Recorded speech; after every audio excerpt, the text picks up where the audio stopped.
কিয়ামতের দিন প্রত্যেককে তার সারা শরীর খুলে দেওয়া হবে, অর্থাৎ সারা শরীরের মধ্যে কোনো কাপড় থাকবে না, একেবারে টাকনু পর্যন্ত শরীর বিবস্ত্র হাসরের ময়দানে। এই অবস্থায় ফেরেশতারা ডাক দিয়ে বলবে, এই বেঈমান, তোর এতগুলো সেজদা ছুটে গেছে মোট, এগুলো দে, এখন দে।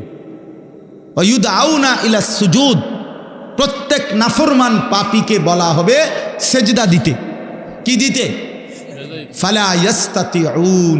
আল্লাহ বলেন, লক্ষ কোটিবার চেষ্টা করেও একটা নাফরমান একটি সেজদাও আর হাসরের ময়দানে দিতে পারবে না।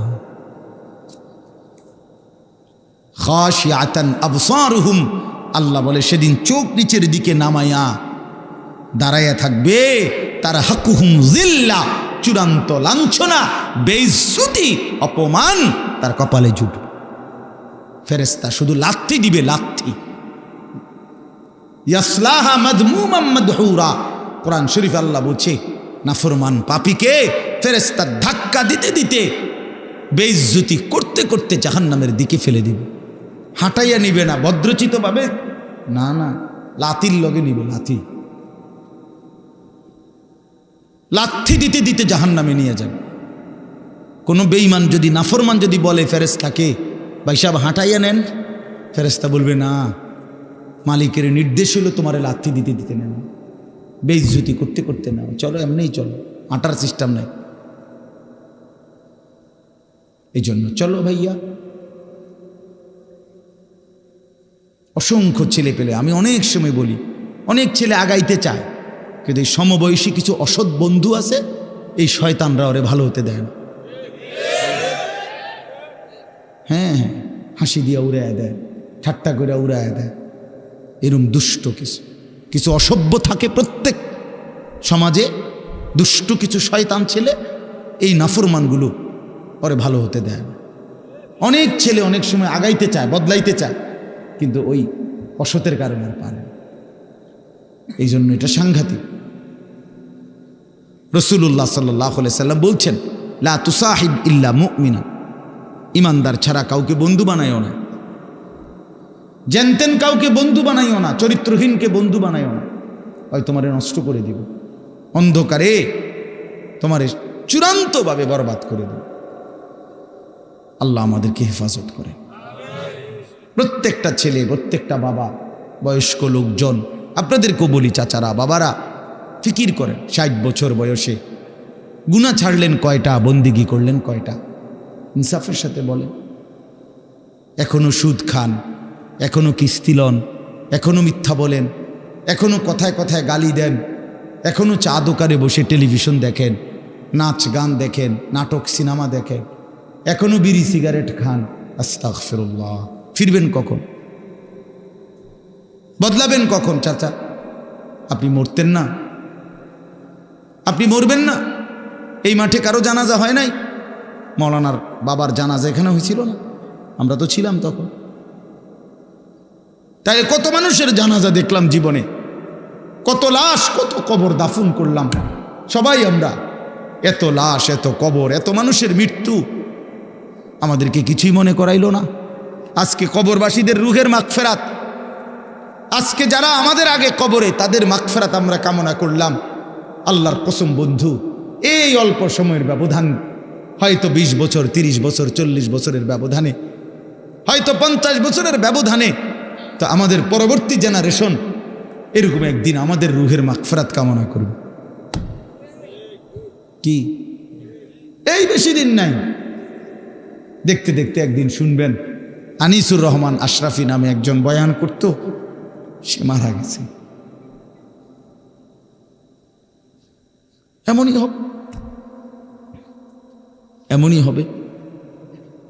হযরত ওমর রাদিয়াল্লাহু তাআলা আনহু বলতেন, কুল্লা ইয়াউমিন ক্বালু মাতা ফুলান, মাতা ফুলান। প্রতিদিন ঘোষণা হয় আজ অমুক মরলো, অমুক মরলো। ওয়ালা বুদ্দা মিন ইয়াউমিন ইউকালু মাতা উমর। তিনি বলতেন, শোনো, অচিরেই একদিন ঘোষণা হবে আজ ওমরের মৃত্যু হলো, আজ ওমরের মৃত্যু হলো। এজন্য মৃত্যু নিশ্চিত, চলে যাব আমরা, এটাই নিশ্চিত। আল্লাহ তাআলা আমাদেরকে অনস্তিত্ব থেকে মানুষ বানিয়েছেন। আমরা কিছুই ছিলাম না, আমাদের কোনো নাম ধাম ছিল না, আমাদের কোনো পরিচয় ছিল না, আমাদের ব্যাপারে কারো কাছে কোনো আলোচনা ছিল না। যেদিন আল্লাহ তাআলা দয়া করে আমাদেরকে মায়ের পেট থেকে জীবিত বের করলেন, সেই থেকে পৃথিবীবাসী আমাদেরকে দেখলো, সবাই আমাদের দেখলো, জানলো, চিনলো, কোলে নিল, আদর করলো, চুমা দিল, পৃথিবীতে আমাদের নাম আলোচনা হইল। তার আগে লম্বা সময় আমরা আলোচনাহীন ছিলাম, শুধু আল্লাহই জানতেন, শুধু আল্লাহই জানেন। প্রত্যেকটা মানুষকে আল্লাহ তাআলা, এই আয়াত আমি যেটা পড়ছি এবার এটাই বলবো, আমি কথাটা শুধু বুঝাই কইতেছি, তাইলে মিলে যাবে, কথা শেষ। আমরা যারা মানুষ এখানে, আমাদেরকে আল্লাহ তাআলা 7টি ধাপে সৃষ্টি করেছেন। কয়টা স্তরে? 7 ধাপে, 7 স্তরে। প্রথম মাটি, এরপরে বীর্যের ফুটা, 3 নম্বরে রক্ত, জমাট রক্ত, ওই যে কলজার মতো যে রক্ত, এই জমাট রক্ত। 4 নম্বরে গোশতের টুকরা। 5 নম্বরে হাড্ডির একটা খাঁচা, কঙ্কাল। 6 নম্বরে ওই হাড়ের উপরে গোশতের আবরণ, এই গোশত দিয়ে সাজায় দেওয়া। 7 নম্বরে রূহ দিয়ে মায়ের পেট থেকে বের কর। কয়টা হইল? মাটি, বীর্যের ফুটা, জমাট রক্ত, গোশতের টুকরা, হাড়ের কঙ্কাল, গোশতের আবরণ, রূহ ফুকে দিয়ে মানুষ হিসাবে বের কর। ওয়ালাকাদ খালাকনাল ইনসানা মিন সুলালাতিন মিন তিন। এখান থেকে শুরু হয়েছে, আল্লাহ বলছেন 7 ধাপে। এখন শুনেন, এই যে মাটি যেখান থেকে আল্লাহ তাআলা আমাদেরকে সৃষ্টি করেছেন, এই মাটি প্রথমত পৃথিবীর কোথায় ছিল? আমার দেহের মাটি কেউ জানেন?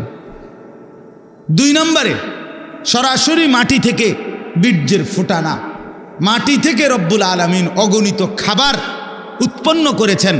সেই খাবারগুলো আমার বাবা বক্ষণ করেছে, সেই খাবার, বক্ষণকৃত খাবার থেকে আমার বাবার শরীরে বীর্যের ফোঁটা তৈরি হয়েছে। বাবা মায়ের মিলনের মাধ্যমে উভয়ের বীর্যের ফোঁটা নির্দিষ্ট রেহেমের মধ্যে একত্রিত হয়েছে। সেখান থেকে ধীরে ধীরে আল্লাহ তাআলা ওই 7টি ধাপে আমাদেরকে মানুষ হিসাবে মায়ের পেট থেকে বের করেছে। তাইলে মাটি হিসাবে কোথায় ছিলাম কেউ জানতো না।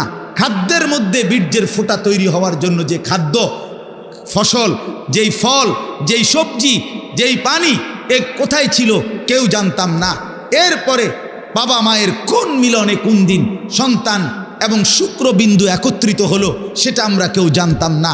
এই লম্বা সময়, কত কাল থেকে, কত হাজার বছর থেকে আমাদের মাটি, আমাদের খাদ্যের উপাদান, আমাদের বীর্যের ফোঁটা আল্লাহ তাআলা সেগুলো জমিনের মধ্যে রেখেছেন, আমরা কেউ জানতাম না।